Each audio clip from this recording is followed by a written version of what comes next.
Like many things in life, there is a huge learning curve whenever it comes to visiting Disney World. You see this? This is pre-Disney adult Megan, and she thought if you had a pair of Minnie Mouse ears and a Disney park ticket, you were good to go for the parks. But no, that could be far from the truth, and if it's gonna be your first time visiting Disney World anytime soon, I wanna share with you 9 things that I wish I would have known before visiting Disney World. First thing I wish I would have known was that there are 4 theme parks. Most likely when you think of Disney World, Magic Kingdom is gonna be the first park that comes to mind because it's one of the most popular theme parks at Disney World. But besides Magic Kingdom, there are 3 other theme parks that make up Disney World, which are Hollywood Studios, Epcot, and Animal Kingdom. Now each of these theme parks are very different in themselves and they offer different experiences, but here is a summary of each to give you an idea of what you can expect. As we mentioned, Magic Kingdom is one of the most popular Disney World theme parks and it is home to the iconic Cinderella Castle, nostalgic Disney movie rides, and full of parades and cavalcades.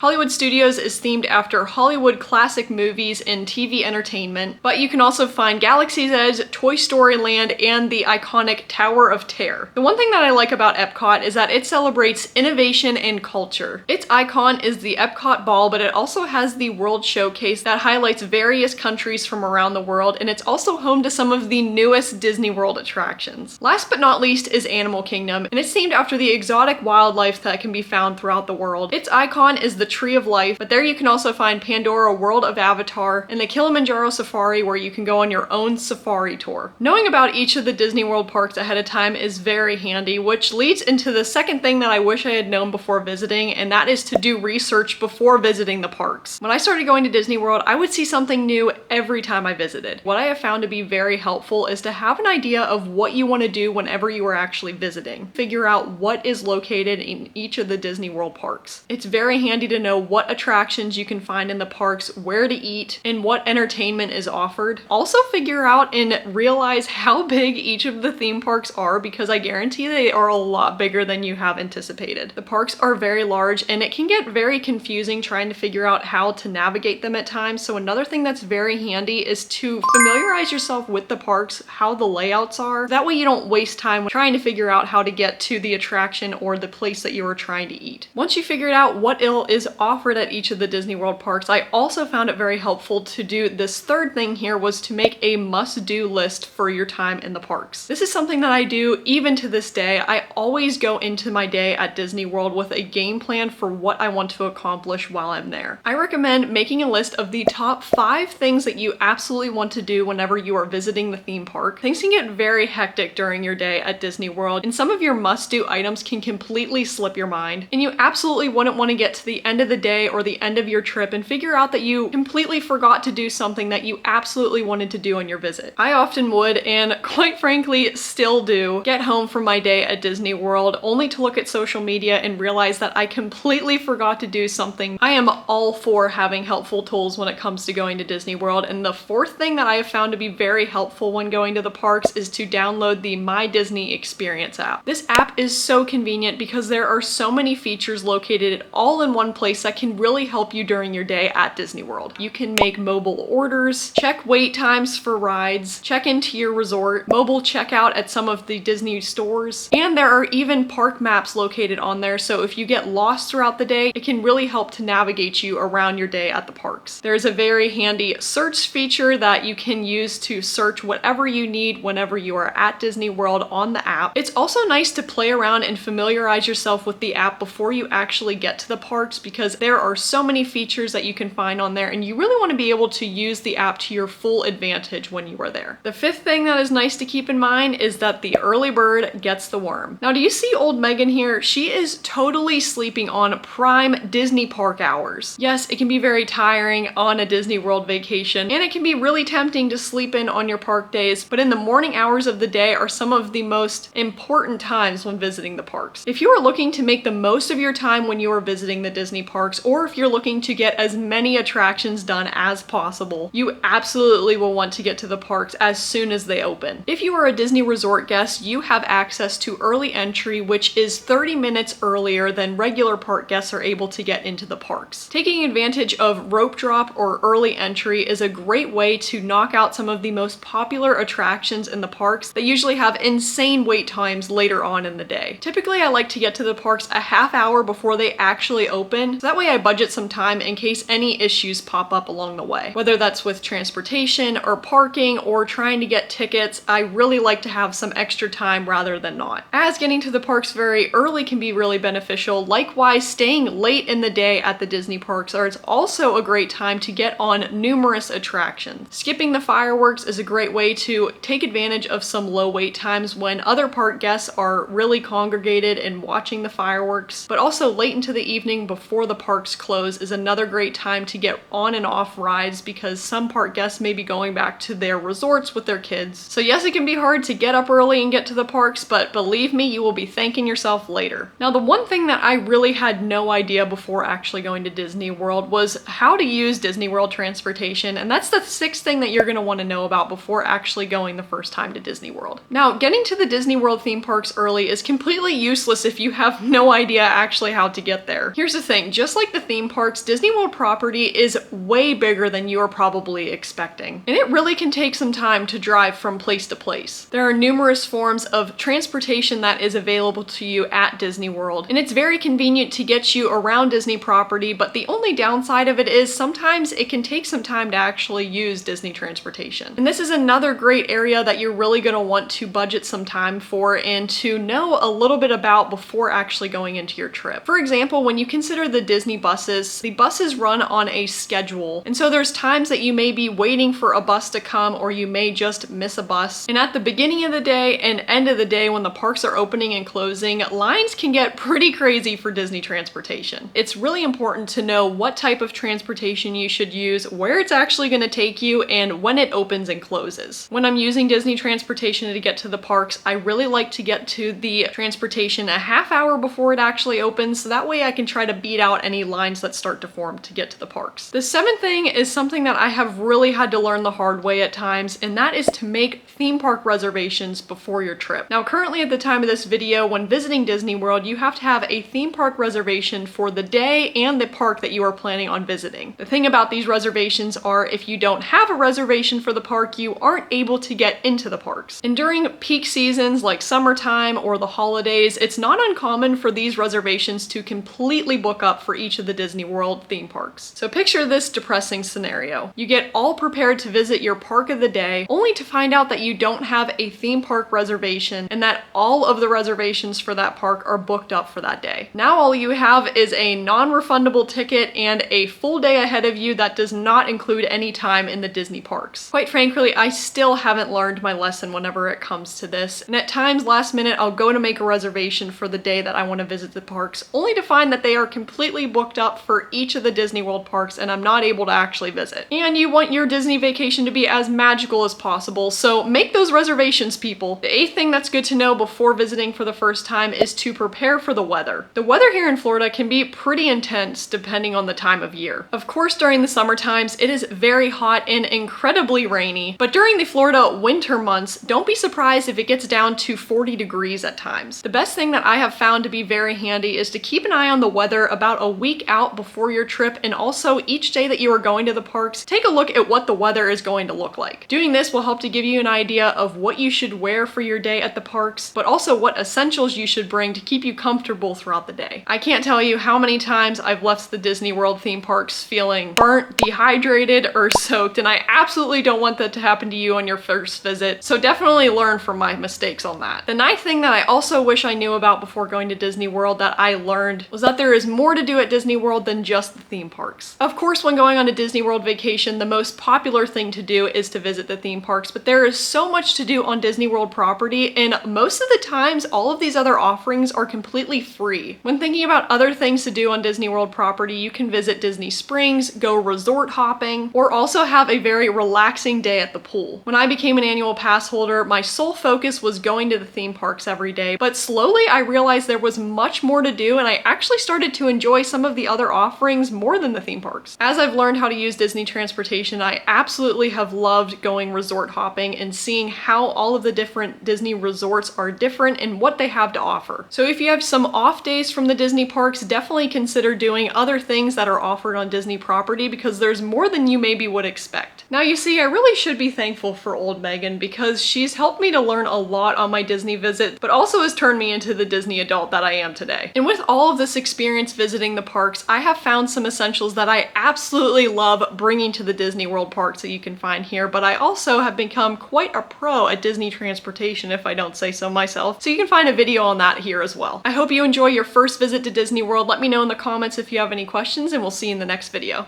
See you guys!